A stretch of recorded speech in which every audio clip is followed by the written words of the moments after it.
Nina Lynn is allergic to accountability.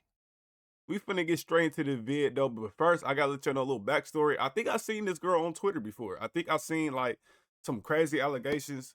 Uh, I don't want to, you know, missay them and say the wrong allegations, so we just gonna watch the video. But I believe I seen some shit about her. You know what I'm saying? So Happened with our group member, Nina. Yo, you might be fucking retarded, bro. Are you good in the head? Take it off. Hey, yo, cut the cameras, cut the cameras.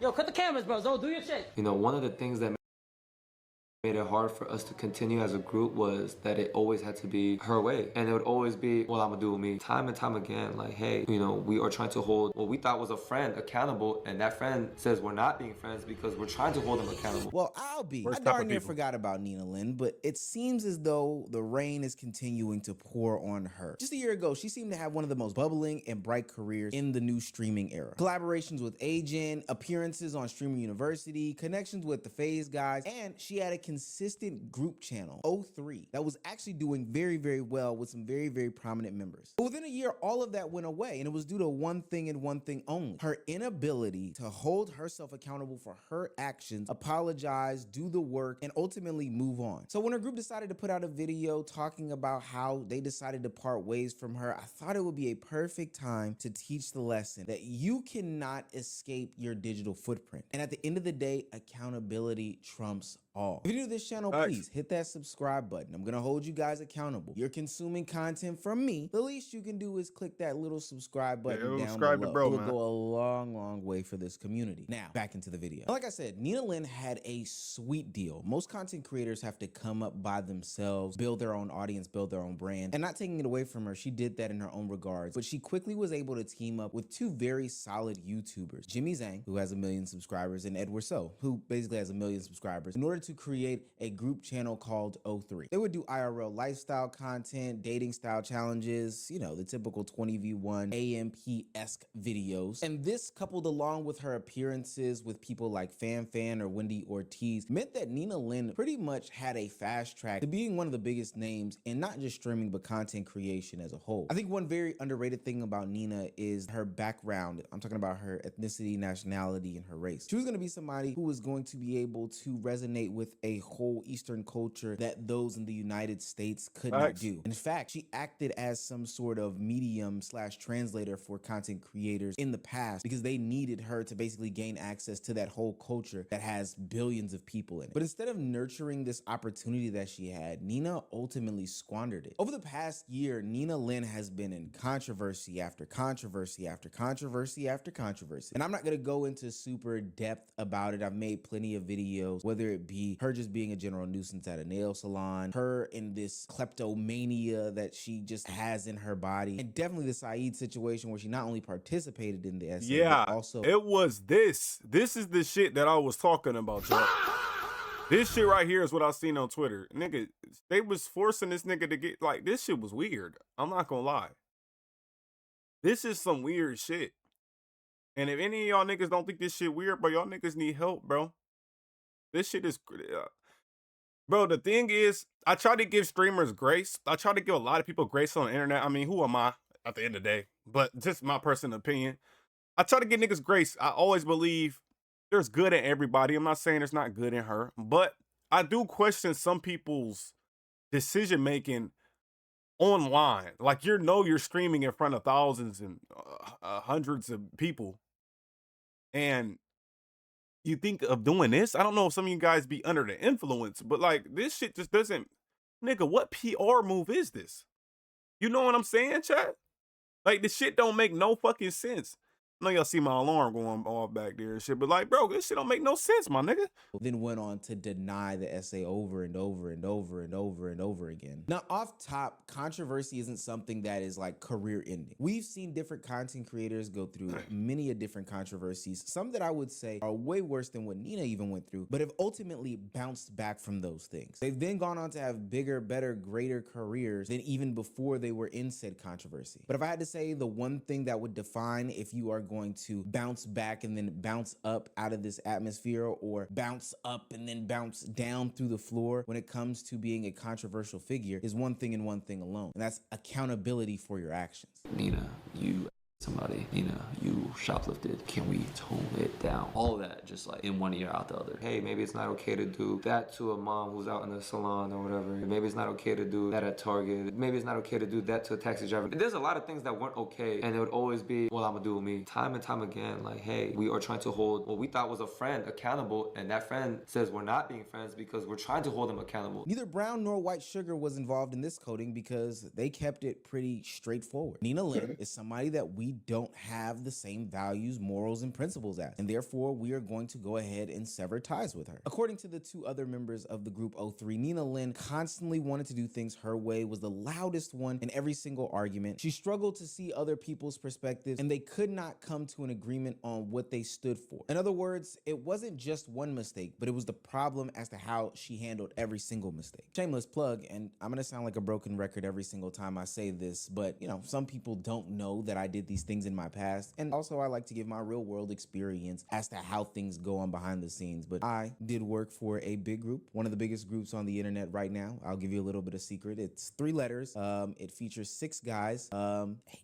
And I also have a current podcast, which is essentially a group channel as well, where I have 2 other co-hosts. And I'm here to tell you that the behind the scenes things that 03 said that they struggled with Nina Lynn are things that happen in every single group. There's constantly going to be bickering. There's going to be people who are super creative trying to come to one conclusion, and somebody's going to be very loud in the conversation as to why their POV is the better way to go in this particular time. And as far as vision, that's why, like, not saying, you know what I'm saying, like, not saying like I'm gonna ever get in like a content creation group, which I can't act like I'm oblivious to it. I'm not like against it, but that's one of the reasons why I want it though. It's like some people, when they get spotlight, bro, they whole morality change. And I'm not saying these guys knew her beforehand because I don't know the backstory, but like some people's like fame means more to them. And I'm not saying she does this for fame, you know, but she's definitely not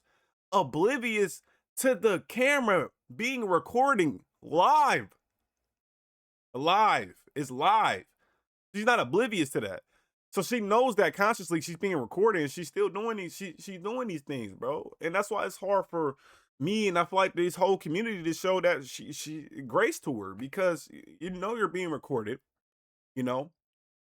It's like, come on, man. Goes, hell, life changes those things. So oftentimes people aren't aligned as to what they're gonna do in the next year, 2 years, or hell, 6 months even. But at the end of the day, the reason why AMP is still around, my podcast, Let's Keep It a Buck podcast is still around, the Sidemen are still around, or any other group content is still around, is because accountability and compromise are something that continuously happen in those organizations. And I don't even have to be a part of them to know that. So if I think the thumbnail needs to be red and my podcast may be so thinks the podcast needs to be blue, ultimately somebody needs to come to a compromise, and it can't always be my way or the highway. Otherwise, it's not a group channel, it's somebody's solo project with some reoccurring castmates. And if you're gonna do that, gang, then I might as well stay on my own damn platform and do whatever I want to do. No, that's just the surface level stuff. There's also the fact that there's an accountability issue every time that Nina Lynn gets into some sort of scandal. Here's the truth about the internet. Creators can survive just about anything, any situation, any sorts of adversity, any bad problems, as long as they are self-aware about how they participated in that action. We've seen public mistakes, bad behavior, bad tweets, scandals, the list goes on and on and on. Hell, I even think it's a problem in today's society that we are so forgiving, but that's just the reality of what it is. But the problem, Yeah, the one nigga,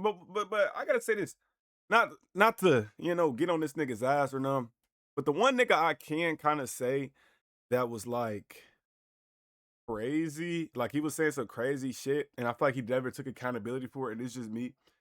But the nigga's uncancelable. Like, you know, he's not getting canceled. And I fuck with him a little bit. But Speed, bro. The nigga Speed used to be saying the most outrageous shit you will ever fucking hear online, bro. Like, I know y'all remember post-COVID Speed, like, I want to say like 2022.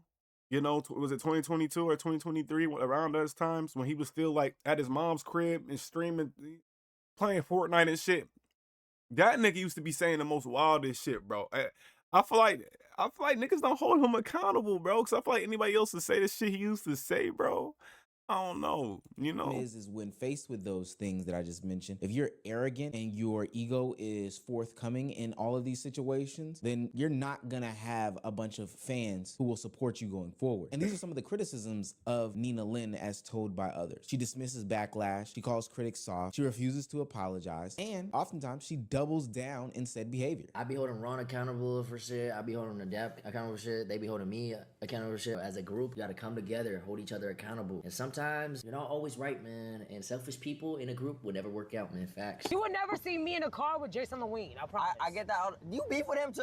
No, he beef with me. I don't beef with him. Because everyone's bitch made. What do you want me to do? You bitch made, it is what it is, bro. Like, what do you want me to do? I can't lie. And stuff like that is where the controversy stops being entertaining and starts becoming exhausting. When you start to be known for things like that, then ultimately people are gonna wanna move away from you. They're not gonna wanna hang out with you. Not only because their community has issue with you, you know, people don't like to continuously see these arrogant people, you know, be content creators, etc., etc. Especially because a lot of these content creators are fan funded in the first place. Like the subscriptions and the watch time is all done by fans. Why would I want to watch somebody who is some sort of arrogant asshole? But also other content creators will move away from you because you're annoying and the fan perspective is just lost. You slowly start to burn those bridges over time. And then it becomes a sort of situation where people start to feel like they are guilty by association. And honestly, I think that that's a fair and valid criticism. I know that there's been some conversation about that this past weekend about hanging out with streamers who do controversial things. This is a big one. This is a big one. Facts. Facts. Facts. Facts. Facts. Facts. Facts. Facts. If you black and you hang out with this nigga, guess what you are? I just want y'all to type it in the comment section. Somebody who is a non-controversial streamer. But ultimately, people are going to start questioning who you align with as a content creator. If you're a controversial streamer and you keep going wild and you keep going crazy, somebody who is just a simple desktop reactor who is, you know, pretty nonchalant and chill is not going to want to be seen with you. Because if they are seen with you, audiences are going to start to speculate and question where your values lie. This conversation to me isn't about shoplifting or arguments or viral clips or, you know, just the other outrageous and controversial things that people say. Everybody on the internet is not perfect. Hell, I do wild stuff, you know, from time to time. But at the end of the day, if you can acknowledge where you mess up, apologize for the things that you say, and then look to grow afterwards, then I think that everybody's okay with you being a simple human being. But if you double and triple down on those things, gaslight people, and then ultimately shit on not only just your fan base, but the other fan bases around you, that's when people have a problem. Now, do I think that this is the end of Nina Lynn? Absolutely not. Maybe for videos on this channel, unless she does some of the most absolute insane shit in the world, then of course I'm gonna get it off. I got a wedding to pay for. But I think even greater than her losing a couple of different fans or the commentators POV where they're giving videos for Nina Lynn, I think she's losing something that is much more detrimental. That network that she had, the one that allowed her to go to these big and major events and be broadcasted to a much wider audience. Nina Lynn got something that people begged for, an opportunity, a chance, a platform, and a network that afforded her endless opportunities in this content creation field. And she squandered it because she couldn't take accountability for clear mistakes that she had done in her past. And I hope that this serves as some sort of lesson for any other content creators going forward. The internet is very, very, very forgiving, but you have to be willing to do something for that forgiveness and not be a dickhead and an